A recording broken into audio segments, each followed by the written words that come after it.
വാൽക്കണ്ണാടി എന്നറിയപ്പെടുന്ന ഒരു പ്രത്യേക കണ്ണാടിയില്ലാതെ വിഷുപ്പുലരി പൂർണ്ണമാകില്ല. കുടുംബാംഗങ്ങൾ രാവിലെ ഉണരുമ്പോൾ തന്നെ വിഷുക്കണി കാണാൻ ഈ കണ്ണാടി ഉപയോഗിക്കുന്നു.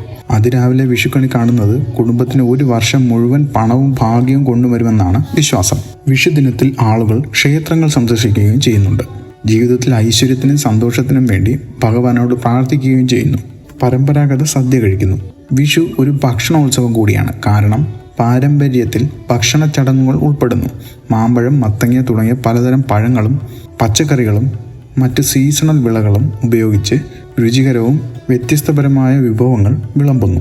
മലയാളികളുടെ പ്രധാന വിഷു ആഘോഷ രീതി വിഷു കൈനീട്ടം എന്ന് വിളിക്കപ്പെടുന്ന കുട്ടികൾക്ക് മുതിർന്ന കുടുംബാംഗങ്ങൾ പണമായോ വെള്ളിയായോ സമ്മാനങ്ങൾ നൽകുന്നു.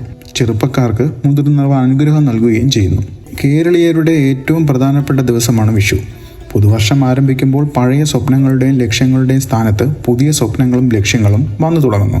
വർഷം സന്തോഷത്തോടെയും സമൃദ്ധിയോടെയും അവസാനിക്കുമെന്ന് ഉറപ്പാക്കാൻ എല്ലാ ചടങ്ങുകളും അതീവ ശ്രദ്ധയോടെയാണ് നടത്തുന്നത്.